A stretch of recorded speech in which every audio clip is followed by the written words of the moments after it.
Professor Walzer spoke about global values or humanities values, and I want to bring the discussion more to our region. What's interesting is that you think about Israel lies at the intersection of 3 continents, but it's not an integral or natural part of either of them. So it really has to define itself, characterize itself in relation and sometimes in juxtaposition to others around it, near and far. I want to talk about 3, again, I'll avoid the term crisis, I don't know why we feel uncomfortable with it, but maybe axes of tension. And these axes of tension, I think, apply both domestically and to the interaction between Israel and the world. So the first one is the idea of a Jewish and democratic state. Professor Ruth spoke about this very eloquently this morning. In a nutshell, here's the problem. The Zionist movement was premised on those values that were emerging at the time and became very fashionable and universal of self-determination and rights of minorities. And this was its promise in the Declaration of Independence.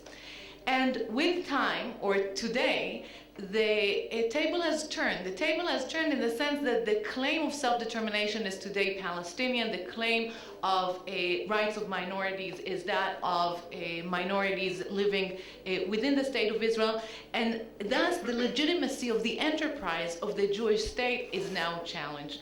So it's challenged from the outside. What is the legitimacy of a nation state that is premised on Judaism? Is Judaism a religion? Is it a culture?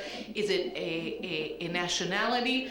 And it's, of course, a tension within Israel. What does it mean to have a Jewish state? Is it a Jewish state? Is it a state of the Jews? What is the relationship between the citizens and the Jewish culture, religion, ideology? And I think all these questions are actually going to be exacerbated if and when Israel reaches a peace agreement with its neighbors. It's not going to be abated, but a lot of questions about the future vision of the state, how Israel defines itself in those terms, are going to be of a greater importance. The second axis is the legitimacy and sources of power. What does it mean to be powerful? What are the sources of power, and how is it legitimate to use that power?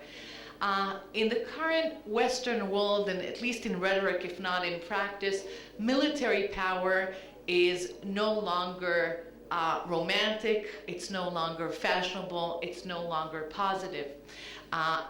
Power should be exercised through collaboration, through engagement, through leadership by example. President Obama received the Nobel Peace Prize mostly for his rhetoric, not so much actions. I think it was a message. The discourse matters. The discourse is like action. The discourse matters no less than action. It's the discourse of engagement rather than the discourse of the use of force that the Western world wants to promote. This, of course, brackets out the question of military expenditure within the Western world that hasn't decreased substantially.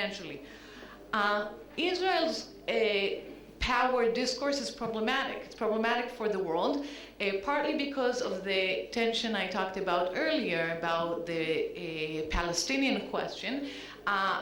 A lot of countries accept, in principle, Israel's right to self-defense, but there is sort of an underlying question always there about the original sin, so to speak. You know, would you have to exercise this right had you not engaged in that original sin of the occupation, etc.